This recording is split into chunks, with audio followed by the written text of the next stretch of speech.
कोशिश हमारी यही, तोड़ेंगे मौन को और जारी रखेंगे संवाद। संस्कारधानी जबलपुर से शुरू हो चुका है साहित्य का नया चैनल डायनेमिक संवाद टीवी।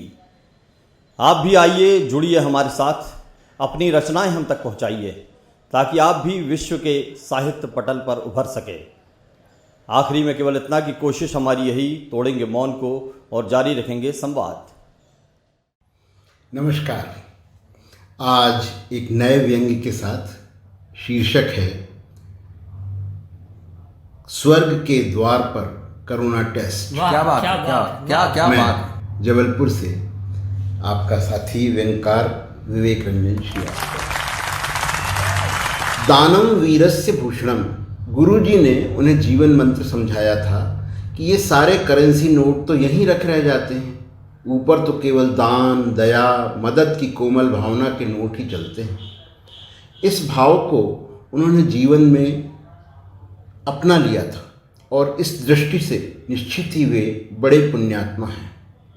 उन्होंने सबकी सदैव हर संभव मदद की है।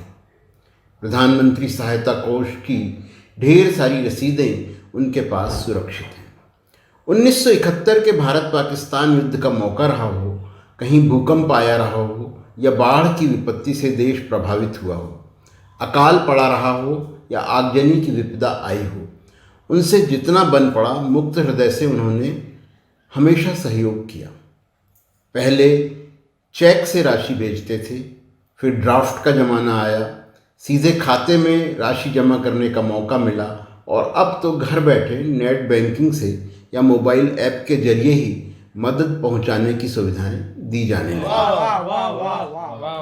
कुछ निजी संस्थानों को उनके इस भामाशाही नेचर का ज्ञान जाने कैसे हो जाता है। शायद वे सहायता कोष के डाटाबेस में सेंध लगा लेते होंगे, क्योंकि उनके पास कोकिल कंठी युवा लड़कियों के स्वर में उन संस्थाओं को भी दान देने की प्रार्थना के फोन आते हैं। वे यथासंभव उन्हें भी निराश नहीं करते। मतलब ये कि उन्होंने स्वयं ही दान देकर अपनी ऐसी प्रोफाइल बना ली है कि चित्रगुप्त जी को स्वर्ग में उनकी सीट आरक्षण करने में कहीं कोई अंदेशा न हो।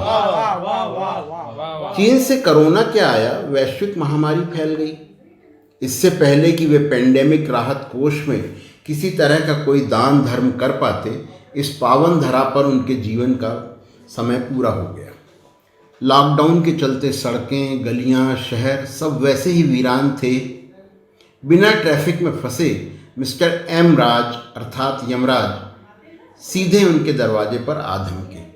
उन्होंने प्रसन्न मन धरा को त्याग, वासांसि जीर्णानि यथा विहाय को ध्यान रख नश्वर शरीर को त्यागा और गोलोक गमन किया। उन्हें अपने दान धर्म पर पूरा भरोसा था। मन ही मन उन्होंने सोचा, चलो अब स्वर्ग में अप्सराओं के नृत्य, गंधर्वों का संगीत सुनने का समय आ ही गया है। लेकिन यह क्या, जैसे ही वे स्वर्ग के द्वार पर पहुंचे उनको द्वारपाल ने रोक दिया। उन्हें लगा यार गलती हो गई, मैं दान के हुई संभाल कर रखी अपनी सारी रसीदें तो ला ही नहीं पाया। उन्होंने स्वयं को कोसा, अरे कम से कम उनकी स्कैन कॉपी डिजिटल लॉकर में डाल दी होती तो आज काम आती। फिर उन्हें ध्यान आया कि हाँ, इनकम टैक्स रिटर्न में तो हर बार ये रसीदें लगाई थी और 80G के अंतर्गत उससे छूट भी ली थी। मतलब सारे दान के डिटेल्स रिकवर करने के पूरे चांसेस हैं। वे द्वारपाल को कोने में ले जाकर अपने टैक्स रिटर्न्स निकलवाने के लिए पैन नंबर बताना चाहते थे, क्योंकि जगह जगह पैन नंबर लिखते हुए उन्हें वह तो कम से कम मुखाग्र याद था। किंतु वे ऐसा कुछ करते इससे पहले ही उन्होंने देखा कि द्वार पर एक सुंदर नर्स और एक डॉक्टर लाइन में लोगों का परीक्षण कर रहे थे।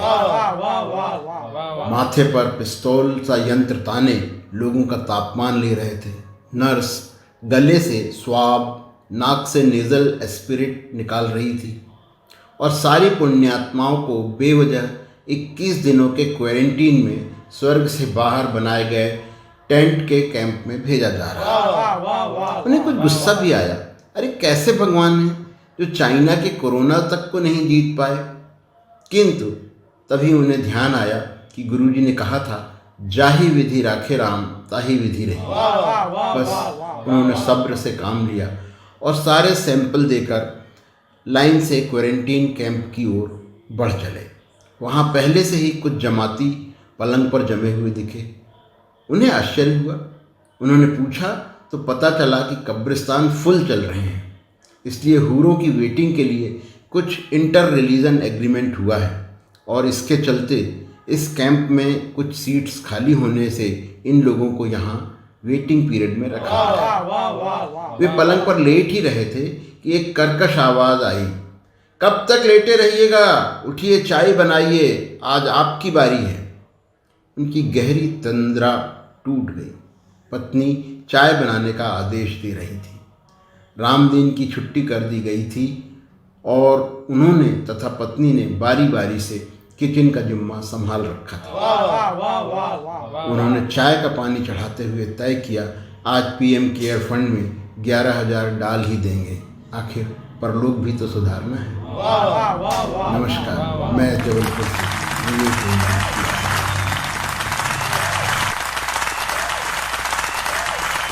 मैं आराध्या तिवारी पीएम अपने दैनिक संपत टीवी में आपका स्वागत करती हूँ। इसमें कहानी, कविता और राजनीति के नाम। हमारे चैनल को सब्सक्राइब कीजिए। कोशिश हमारी यही तोड़ेंगे, मन को जारी रखेंगे। संवाद।